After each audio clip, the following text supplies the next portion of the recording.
It was the kind of storm that drowns out screams. But nothing could drown out the sound of the heavy oak door slamming shut, locking Isabella out into the freezing midnight rain. In her arms, she clutched two shivering bundles, her 3-day-old twins Leo and Sophie. She wasn't just homeless. She was discarded. Her husband, the man she gave up everything for, had just looked her in the eye and told her she was worthless baggage. He laughed as he turned off the porch light. But as Isabella stared at the darkened windows of the house she had secretly paid for, she wasn't crying. She was reaching for her phone. Because Liam and his cruel mother didn't know the truth. They thought they had just kicked out a poor orphan. They had no idea they had just declared war on the sole heiress of the multi-billion-dollar Harrington Empire. And payback was going to be biblical.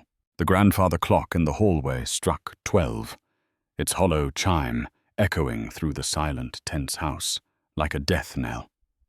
Inside the cramped living room of the Miller household in downtown Seattle, the air was thick with humidity and hostility. Isabella sat on the edge of the worn beige sofa, her body still aching from the labor just 3 days prior. In the crook of her left arm slept Leo. In her right, Sophie.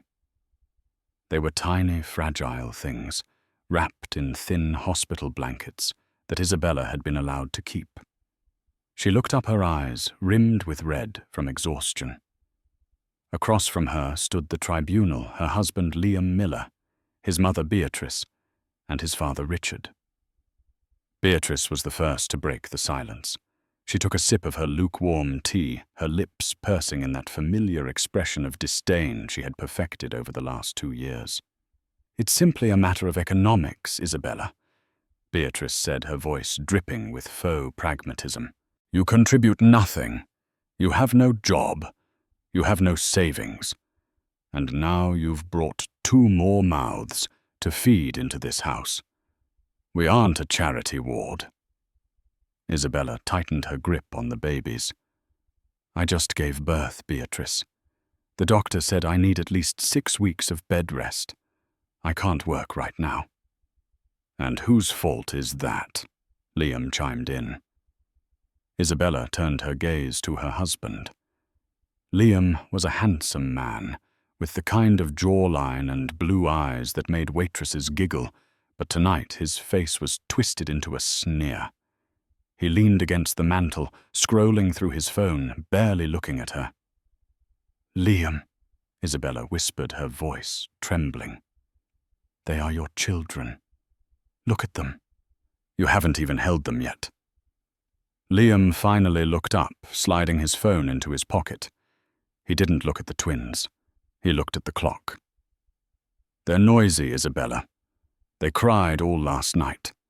I have a presentation at the firm tomorrow. I need sleep. This," he gestured vaguely at her and the babies, "this isn't working for me." "It's not working," Isabella repeated, disbelief coloring her tone. "We're a family. You don't just quit because the babies are crying. We allowed you to marry Liam because we thought you had potential," Richard grunted from his armchair. He was a man who believed his night manager position at the local logistics center made him royalty.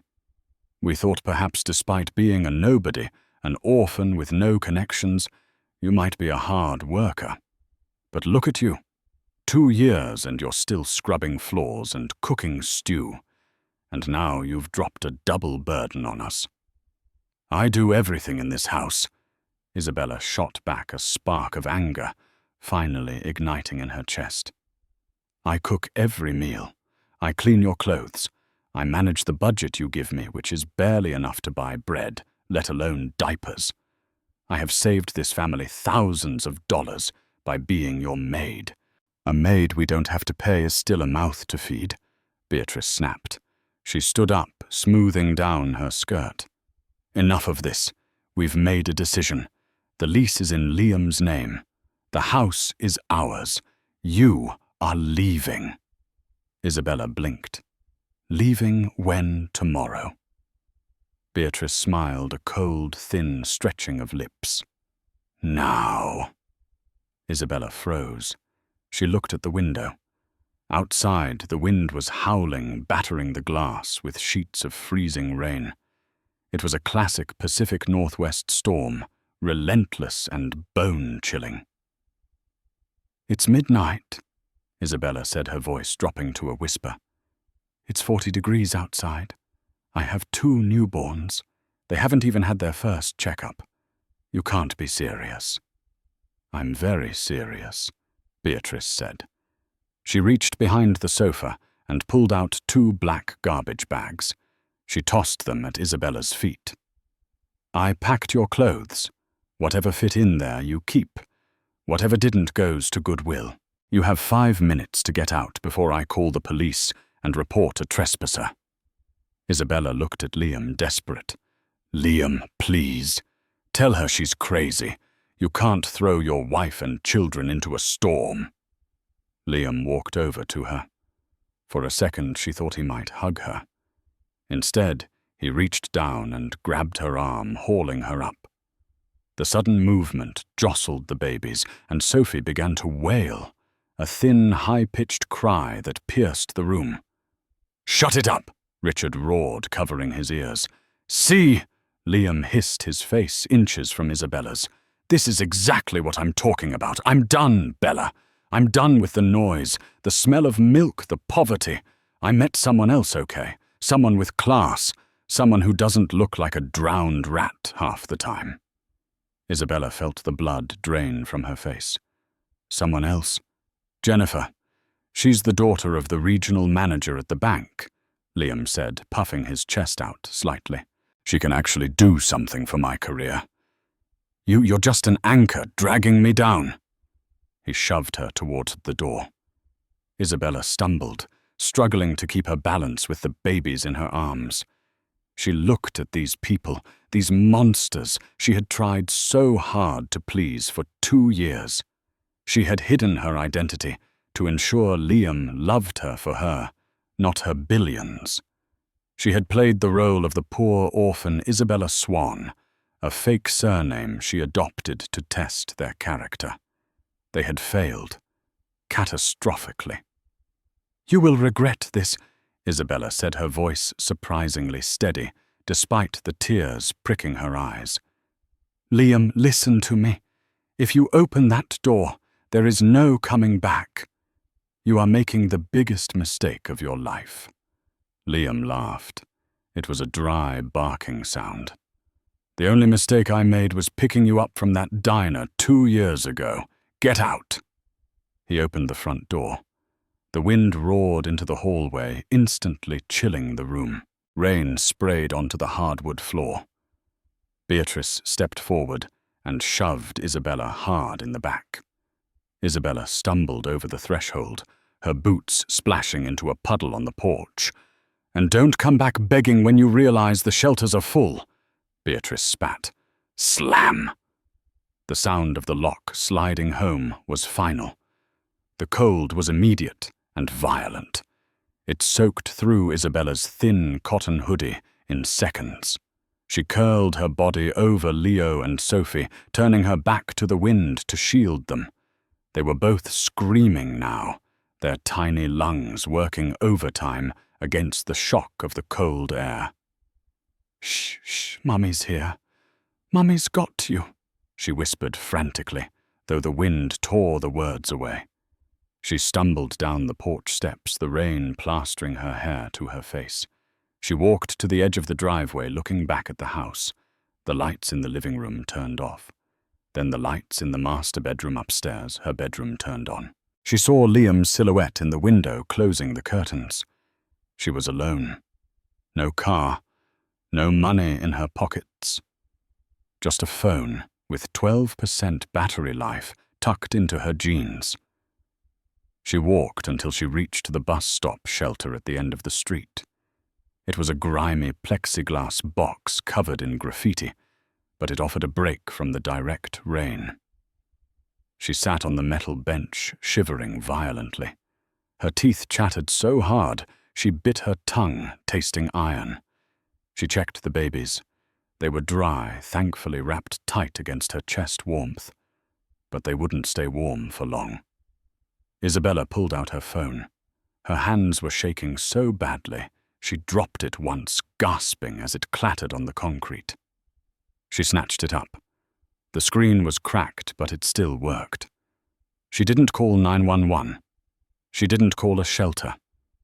She opened a secure app that looked like a calculator. She typed in a 6-digit code, 880119. The interface changed instantly. The screen turned black with a gold crest in the center, a lion holding a key. The Harrington family seal. She pressed the single button on the screen, labeled Emergency Extraction, Level 5. She put the phone to her ear. It didn't ring. It clicked once and a voice answered immediately.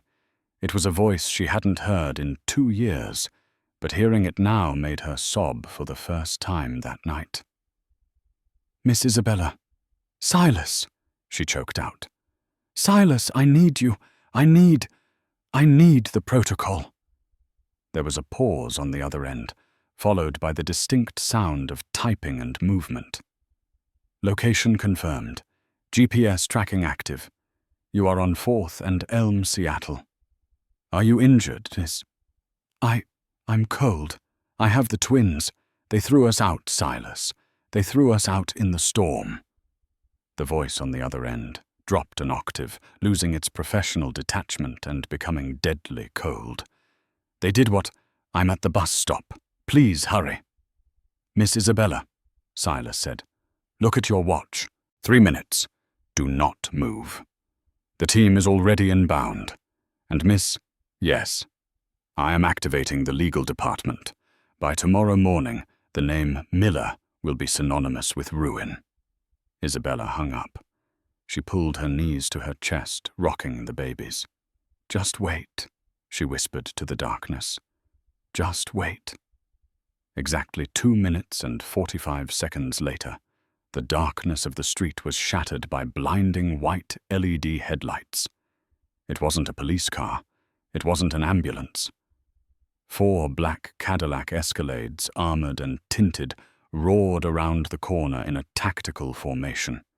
They screeched to a halt in front of the bus stop, blocking the wind. The doors flew open before the wheels had even stopped rolling. 6 men in dark suits jumped out, holding large umbrellas. They moved with military precision.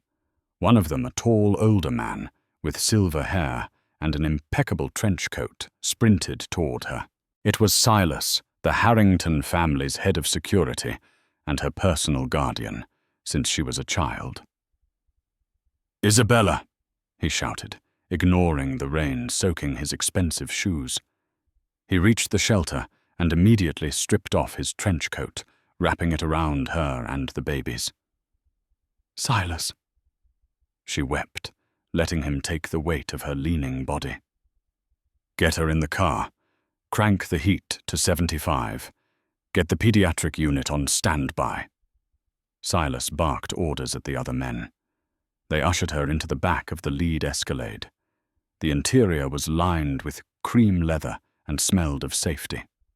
Warm air blasted from the vents. A man in the front seat turned around. He was holding a medical kit. "Ma'am, let me check the vitals." As the convoy began to move, peeling away from the curb, Silas sat next to her. He handed her a thermos of hot tea and a tablet. "We are heading to the private wing of Providence Swedish Hospital. The doctors are prepped," Silas said gently. "Now, while we drive, my team has already run a background check on the Miller family's assets, liabilities, and employment status. Your father, Mr. Harrington, has been informed. He is displeased." Isabella took a sip of the tea, feeling the warmth spread through her chest. The shivering began to subside. The fear was evaporating, replaced by a cold, hard rage. "Displeased is good," Isabella said, her voice hardening. "Silas," Yes, miss. Liam works for Stratford and Vance, right? The marketing firm. He does. Junior associate. Do we own them? Silas tapped the tablet. Harrington Global owns 60% of the parent company Omnicorp, which owns Stratford and Vance. Technically, you are his boss's boss's boss. Isabella looked out the window as they passed the street leading back to the Miller house. Fire him, she said. Not tomorrow. Now. I want the notification on his phone before I get to the hospital. Silas didn't hesitate. He tapped his earpiece. Control execute Order 66 on Liam Miller. Immediate termination. Lock his accounts. Revoke his company car access remotely. Do it now. Isabella leaned back, closing her eyes, as she clutched her sleeping children. The game was over. The war had begun. The sun rose over Seattle bright and mocking. Inside the Miller house, Liam woke up, stretching, feeling a sense of lightness he hadn't felt in years. The baggage was gone. The house was quiet. No crying babies, no nagging wife asking for grocery money. He rolled over and checked his phone. It was 7:30 a.m. He expected a text from Jennifer, his mistress. Instead, he had 14 missed notifications. One was from his bank alert overdraft. Your checking account balance is $4,200. Liam frowned. What the hell? He sat up. He had just been paid yesterday. He tapped the app. Account frozen pending fraud investigation. Mom, Liam yelled, jumping out of bed. Mom, something's wrong with the bank. He ran downstairs in his boxers. Beatrice was in the kitchen, but she wasn't cooking. She was staring at the microwave. The power is out, Beatrice said, confused. The lights won't turn on, but the neighbors have power. Did you pay the bill? Liam asked frantically, trying to call the bank. Of course I paid the bill. Richard pays it every month. Richard walked into the kitchen, looking pale. He was holding a letter that had just been shoved through the mail slot. It was a thick, heavy envelope with a red wax seal, something that looked like it belonged in a movie, not a suburban Seattle doorway. This was just delivered by a courier, Richard said, his hands shaking. A private courier. He didn't say a word. Who is it from? Liam snatched the envelope. He ripped it open. Inside wasn't a handwritten letter. It was a formal legal document bound in blue paper. At the top, in embossed gold letters, it read, Wolfram and Hartman, attorneys at law, representing the Harrington estate. Wolfram and Hartman. Liam scoffed, though his voice wavered. Those are the most expensive lawyers in the city. Who could possibly hire them against us? He read the first line. Notice of eviction and seizure of assets. To Mr. Liam Miller, Ms. Beatrice Miller, and Mr. Richard Miller. Please be advised that the property located at 4209 Evergreen Terrace is currently held by the Shell Corporation, Blue Sky Realty. As of 8:00 a.m. this morning, Blue Sky Realty has dissolved its lease agreement due to breach of contract. The true owner of the property, Mrs. Isabella Harrington Miller, is exercising her right to reclaim the premises. Liam stopped reading. The room spun. Isabella. Harrington, Beatrice whispered. Who is Isabella Harrington? That's Bella, Liam stammered. But that's impossible. She's poor. She's a nobody. He read on. Furthermore, be advised that the down payment for this house, made 2 years ago in the amount of $150,000, was not provided by Richard Miller's savings as previously claimed, but was secretly deposited by Mrs. Isabella Harrington Miller to assist her husband. Since the marriage has been terminated by your actions of abandonment last night, the loan is recalled immediately. You have 1 hour to vacate the premises before the King County Sheriff arrives to enforce the eviction. Sincerely, Arthur J. Pendleton, Senior Partner. She bought the house, Richard gasped, clutching his chest. I thought the bank just gave us a good rate. Just then Liam's phone buzzed. It was an email from his boss, Mr. Sterling. Subject: termination. Liam. Effective immediately. Your employment at Stratford and Vance is terminated. Your security clearance has been revoked. Do not come to the office. Your personal belongings will be mailed to you. P.S. You really shouldn't have messed with the chairman's daughter. Liam dropped the phone. It cracked on the kitchen tiles. She's a billionaire, Liam whispered, the realization hitting him like a physical blow. She was testing me. For 2 years. And we threw her out in the rain, Beatrice said, her face turning grey. Suddenly a loud crack echoed from the driveway. Liam ran to the window. A tow truck was backing into the driveway. It was hooking up Richard's prized 1967 Mustang. Hey, hey! Richard screamed, running out the door. That's my car! The driver of the tow truck didn't even look at him. He just pointed to a clipboard. Repo order. Payment on the loan is 24 months overdue. The bank just called in the debt. Who owns the bank? Richard screamed. The driver shrugged. Harrington Financial Group. Take it up with them. The private wing of the Providence Swedish hospital didn't smell like a hospital. It smelled of lavender-polished mahogany and money. Isabella sat up in a bed that cost more than the miller's car. She was dressed in a silk robe that had been waiting for her, monogrammed with her real initials, I.H. The room was vast, with floor-to-ceiling windows overlooking the Seattle skyline, the very city she now essentially owned a significant portion of. Dr. Eris Thorne, the chief of pediatrics, and a man who usually only saw patients who were royalty or senators, was personally checking Leo and Sophie. They are resilient, Isabella, Dr. Thorne said, removing his stethoscope. A little mild hypothermia upon arrival, and their blood sugar was low, likely due to your stress affecting lactation. But they are Harringtons. They are fighters. Isabella let out a breath she felt she had been holding for 2 years. Thank you, Aris. The security detail is stationed outside the door, Aris added, washing his hands. No one gets in without biometric clearance. Rest now. As the doctor left, the heavy double doors opened again. This time the air in the room seemed to shift, becoming heavier, more charged. A man walked in. He was in his 60s, leaning on a cane with a handle carved from ivory. He wore a 3-piece suit that was tailored to perfection. His face was lined with age, but his eyes were sharp, piercing blue, the same eyes as Isabella. It was William Harrington, the Titan of industry. The man magazines called the Iron Duke of Wall Street. Daddy, Isabella whispered.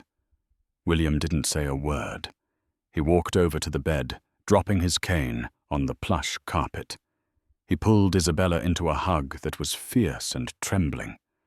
For a man known for eating competitors for breakfast, he was shaking. I told you, William said, his voice thick with emotion as he pulled away to look at her. I told you that playing commoner was a dangerous game. I told you that people without money are desperate, and desperate people are cruel. I had to know, Isabella said, wiping tears from her cheeks. I didn't want a husband who wanted my trust fund. I wanted a husband who wanted me. And what did you find? William asked, his voice hardening as he looked at the sleeping twins. You found a leech, a man who would throw his own flesh and blood into a freezing storm because they were inconvenient. William walked over to the window, his hands clasped behind his back. Silas showed me the footage from the security camera across the street. I watched him push you. I watched his mother slam the door. He turned back and his face was terrifyingly calm. I am going to destroy them, Bella. Not just financially. I am going to erase them. I will make it so that the name Miller is a curse in this city. I will salt the earth where they walk. Isabella looked at her children.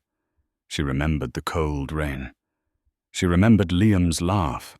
She remembered Beatrice calling her a charity case. "No, Daddy," Isabella said softly. William frowned. "No." "You still have feelings for him?" "No," Isabella said, her eyes turning cold. "I don't want you to destroy them. That's too easy. If you crush them with the Harrington, might they'll just play the victim. They'll tell the world the big bad billionaire bullied them." She swung her legs out of bed. "I want them to suffer. I want them to know exactly what they threw away. I want them to come crawling back, begging, thinking they have a chance, only to have the door slammed in their faces, just like they did to me. I want to handle this." William smiled a slow, predatory grin. "That's my girl. So what is the first move?" Isabella picked up her new phone, a prototype Harrington tech device, not even on the market yet. Silas already froze their accounts and fired Liam. That's the shock. Now comes the panic. They need to be isolated. Does the Miller family have any allies? Richard has a brother in Portland, William noted, and Liam has that mistress, Jennifer. Jennifer Isabella said the name like it was poison. The classy bank manager's daughter. Let's see how much she loves Liam when he's sleeping in his car. Is she actually a manager? Assistant manager, William corrected, at a branch of Pacific Trust. By the branch? Isabella said casually. William raised an eyebrow. By the bank. By the branch. Transfer ownership to a holding company. Then issue a new policy regarding employees associating with individuals under fraud investigation. Give Jennifer a choice, her job or her boyfriend. Done, William said, tapping his own phone. And the house.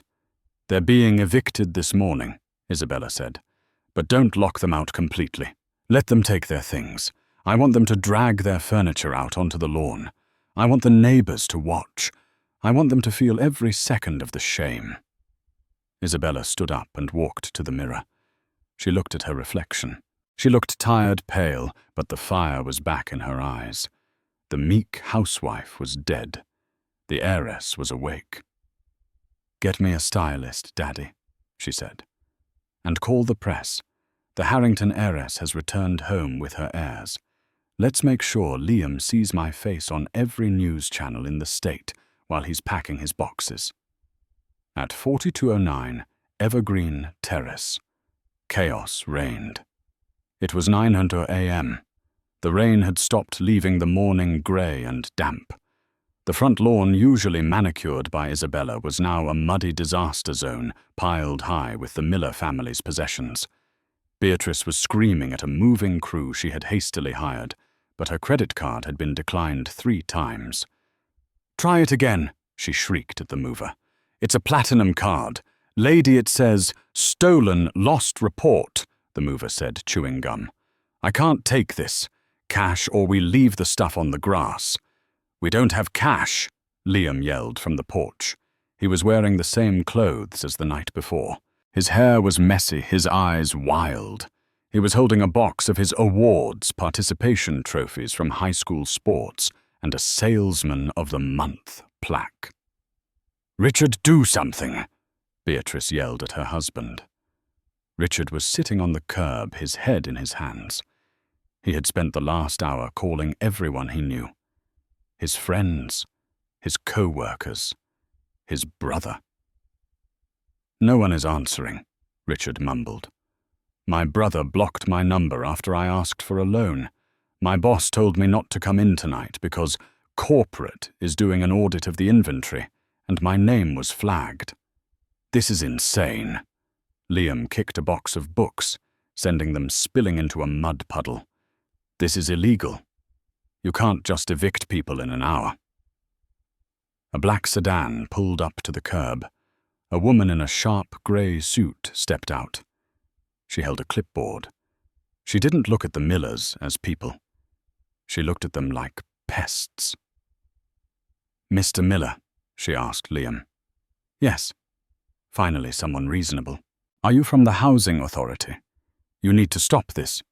"I am the personal attorney for the landlord," the woman said calmly. She handed him a paper. "This is a bill for damages." "Damages?" Liam sputtered. "We haven't damaged anything." Per the lease agreement signed by Isabella Harrington Miller, the property was to be maintained in pristine condition. Our inspection team, she gestured to two men taking photos of a scratch on the doorframe, has identified wear and tear beyond normal use. The carpet in the hallway is stained. The wallpaper in the kitchen is peeling. You owe $4,500 and repairs. "We don't have $4,500, Beatrice screamed, marching over. "We don't even have money for a motel." "Then I suggest you sell some assets," the lawyer said coldly. "Oh, wait. The car was already repossessed. Perhaps the television." She turned and walked back to her car. "Wait." Liam ran after her. "Where is she? Where is Isabella?" The lawyer stopped. She turned slowly, a small, pitying smile playing on her lips. "Mrs. Harrington is currently resting at her family estate. She has requested that all communication go through her legal team. Also, she wanted me to give you this." The lawyer reached into her pocket and pulled out a small metallic object. It was a wedding ring, a cheap gold-plated band Liam had bought her from a pawn shop. "She said she didn't want to get a rash from cheap metal," the lawyer said. She dropped the ring into Liam's palm. It felt ice cold. As the lawyer drove away, the moving van followed, leaving the Millers standing on the lawn with their piles of junk. The neighbors were watching. Mrs. Higgins next door was filming on her phone. "We have to go to Jennifer's," Liam said, his voice trembling. "She has a condo in Bellevue. She'll take us in. She loves me." "Are you sure?" Beatrice asked, looking at her son skeptically. "She knows you're broke. She loves me, Mom, not my job. Unlike Isabella, Jennifer has a heart." They called an Uber using the last $40 on a hidden emergency gift card Beatrice had in her purse.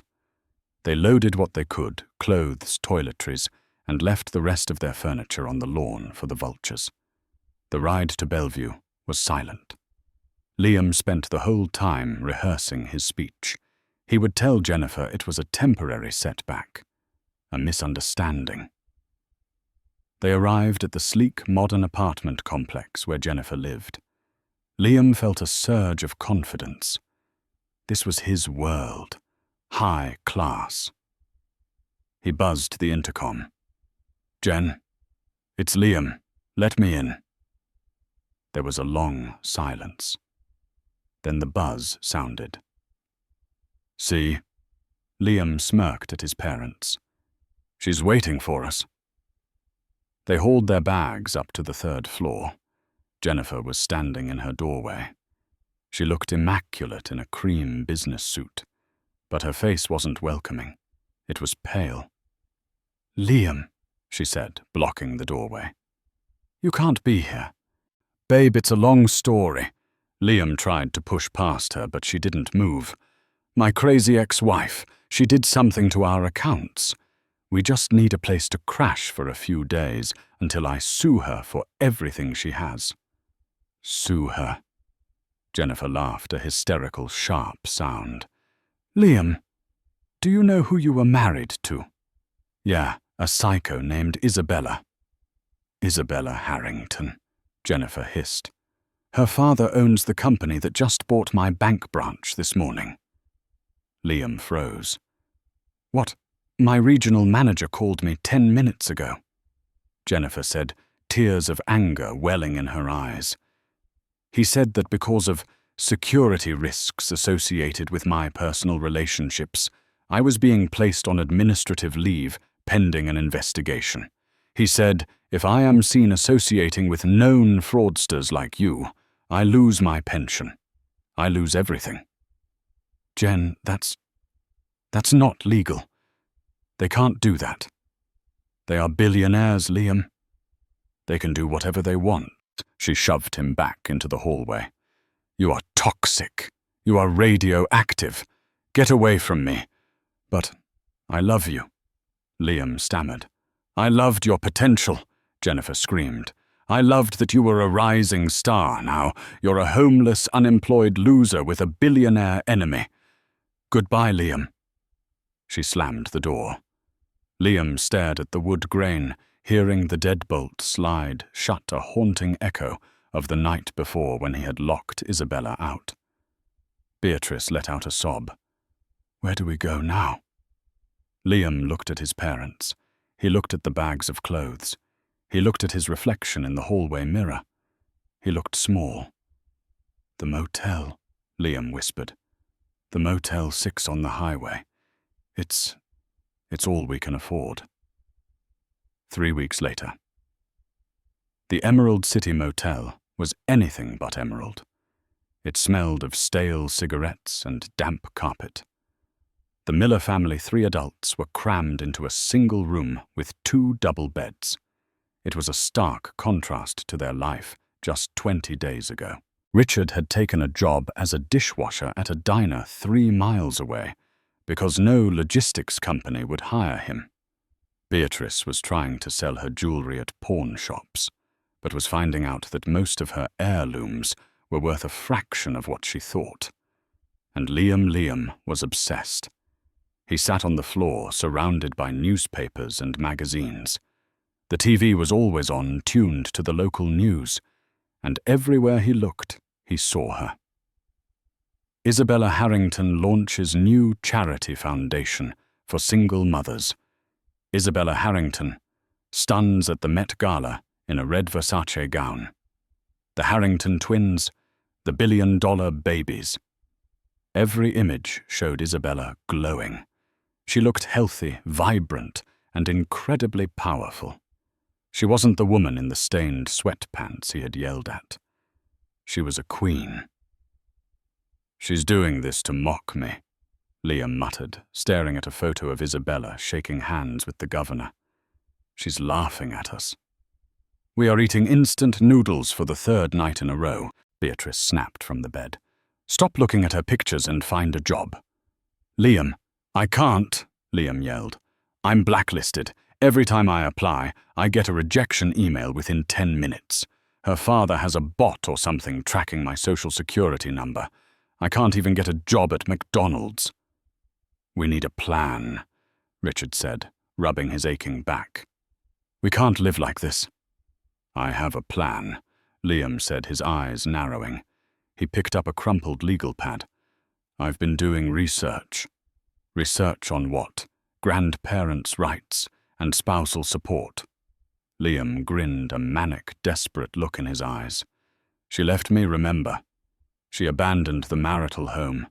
She locked us out of our assets. In the eyes of the law, I am a victim of financial abuse. She has expensive lawyers, Liam, Richard warned. And we have the truth, Liam insisted, deluding himself. We have the fact that she lied to us for 2 years. That's fraud marriage by deception. And the kids, those are my kids, Mum. She can't just take them. You didn't want them, Beatrice pointed out quietly. You called them baggage. That was stress talking. I love my children. Liam stood up, pacing the small room.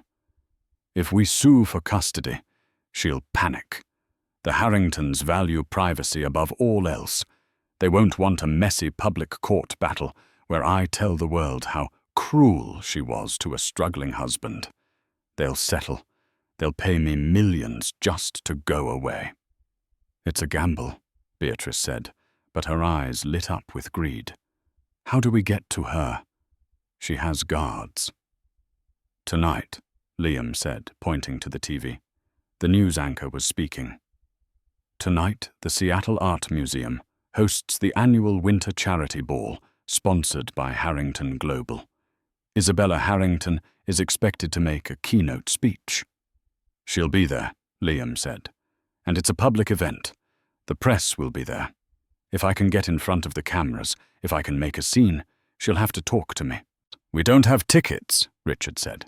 Tickets are $5,000 a plate. Liam reached into his bag and pulled out his old waiter's uniform from his college days. It was a generic black vest and white shirt. I don't need a ticket, Liam said. I just need to look like I belong. The Seattle Art Museum was glowing with golden light. Limousines lined the block. The paparazzi were swarming behind velvet ropes, flashes popping like lightning.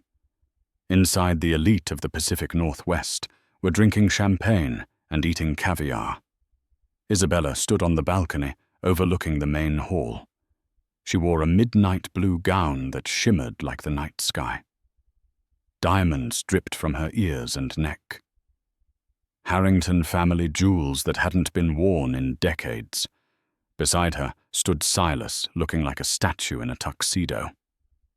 He's here, Silas said into his lapel microphone, then turned to Isabella. Perimeter security spotted him. He's wearing a catering uniform. He entered through the kitchen loading dock. Isabella took a sip of her sparkling water. Did you stop him? We were about to, Silas said. But per your instructions, we let him pass. He is currently making his way to the main ballroom with a tray of empty champagne flutes. Good, Isabella said. Let him come. Are you sure, miss, he is unstable? I need the world to see him, Silas. I need the final nail in the coffin to be public record. Isabella walked down the grand staircase. The room went silent as she descended. She radiated power. The guests parted for her like the Red Sea. She took the microphone on the small stage. Thank you all for coming, she said, her voice clear and confident. Tonight is about supporting those who have nowhere else to go. Because 3 weeks ago, that was me. A hush fell over the crowd. I stood in the rain with my newborn twins, Isabella continued, cast out by the people who were supposed to love me. Suddenly a glass shattered on the floor. Lies! The crowd turned. Liam Miller was standing in the middle of the room, still holding a serving tray. He looked deranged. His waiter uniform was too tight, his hair was greasy, and he was sweating profusely. Liam, Isabella said, feigning shock. What are you doing here? I'm here to tell the truth, Liam shouted, marching toward the stage. 2 security guards stepped forward, but Isabella held up a hand. Let him speak, she commanded. Liam stopped at the foot of the stage. He looked up at her, blinded by the stage lights. He saw the cameras pointing at him. This was his moment. You're playing the victim, Bella, Liam yelled, his voice cracking. But you're the monster. You lied to me for 2 years. You pretended to be poor. You tricked me into a marriage based on fraud. The crowd murmured. This was juicy. I tricked you, Isabella asked calmly. Liam, I hid my money to see if you loved me. And what did you do? Did you love me? I gave you a home, Liam screamed. I fed you. And the moment things got tough, you ran to your daddy and destroyed my life. You stole my job. You stole my house. You stole my children. He turned to the cameras. I want my kids back. I am a loving father, and she is keeping me from my sons. Isabella stared at him. She didn't look angry. She looked pitying. Silas, she said, play the audio. Behind her, a massive projection screen descended. The logo for the charity faded, replaced by a black screen with a timestamp, October 14th, 11:58 p.m. The audio crackled over the high-quality speakers of the museum. It was crystal clear. Liam's voice. "They're noisy, Isabella. They cried all last night. This isn't working for me." Isabella's voice. "We're a family. You don't just quit because the babies are crying." Liam's voice. "I'm done, Bella. I'm done with the noise, the smell of milk. I met someone else. Someone with class." The crowd gasped. A collective intake of breath echoed through the hall. Liam's voice, louder now. "The only mistake I made was picking you up from that diner 2 years ago. Get out!" Beatrice's voice. "And don't come back begging when you realize the shelters are full." The audio cut off. The silence in the room was deafening. It was the silence of 1,000 people judging one man. Liam stood frozen. His face was a mask of horror. He hadn't known she was recording. "You wanted your children?" Isabella asked, her voice amplified through the speakers, booming like a god. "You called them noise. You called them a mistake. You threw them into a storm to die so you could sleep." She stepped to the edge of the stage. "You say I destroyed your life, Liam? No. You did that yourself. I just turned on the lights." Liam looked around. The guests were looking at him with pure disgust. Even the waiters were glaring at him. He saw a news camera zoomed right in on his sweating face. I, Liam stammered. "Get him out," Isabella said, turning her back on him. Security didn't ask twice. They grabbed Liam by the arms. He didn't fight. He went limp, a broken man. As they dragged him out, he saw his reflection in the glass doors, a pathetic figure in a borrowed uniform cast out of paradise for the second and final time. 6 months had passed since the night of the storm. In the damp, grey dawn of a Tacoma winter, the air inside the Greyhound bus station smelled of diesel fumes, stale coffee, and despair. Liam Miller pushed a mop bucket across the cracked linoleum floor, the wheels squeaking a rhythm that drilled into his skull. He wore a grey jumpsuit that was 2 sizes too big, with the name Larry stitched onto the breast pocket, the previous owner of the uniform. He hadn't shaved in 3 days, and the handsome, confident man who used to strut around the marketing firm was gone. In his place was a gaunt, hollow-eyed ghost. "Hey, Larry, Mr. Spot over by the vending machine," a security guard yelled, laughing as he kicked a soda can across the freshly mopped floor. Liam didn't argue.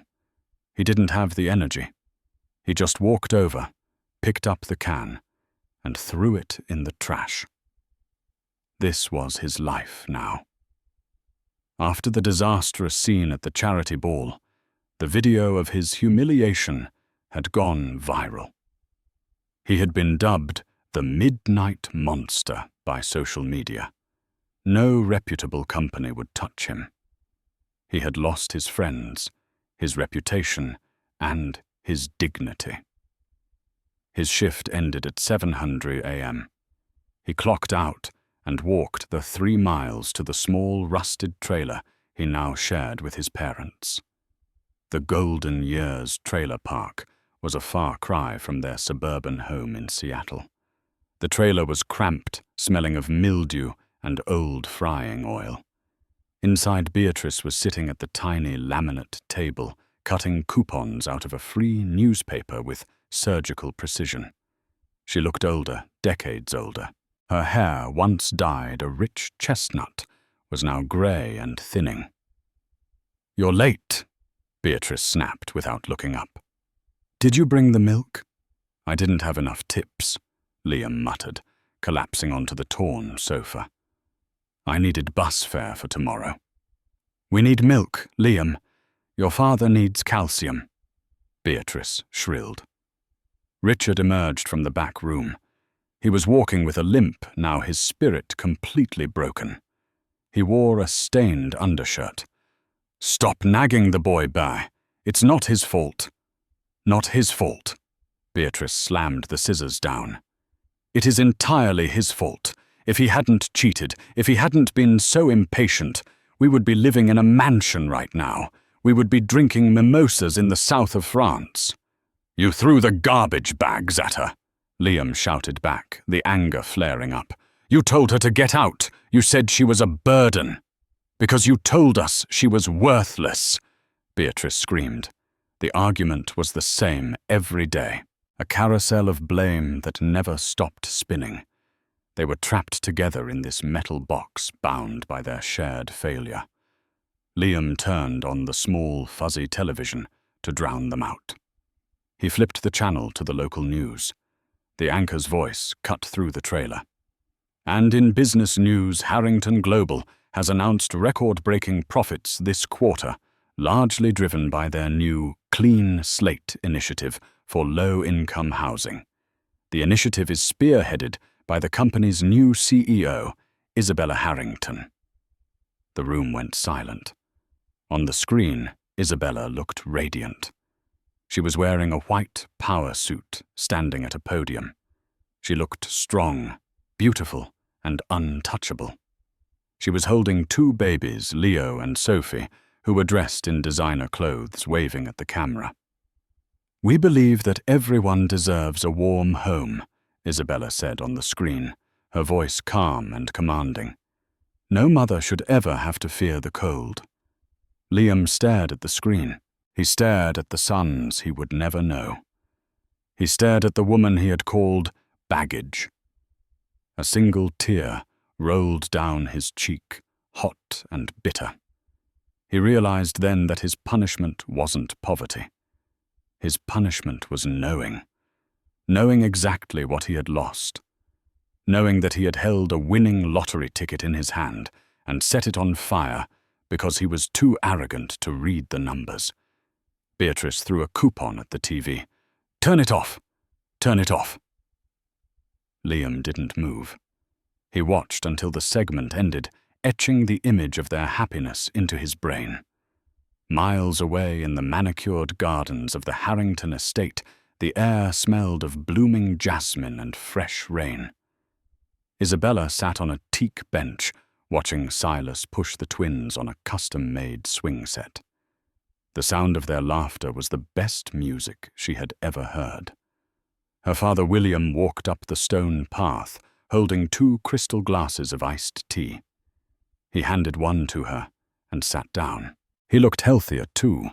The stress of worrying about his missing daughter had evaporated, replaced by the joy of being a grandfather.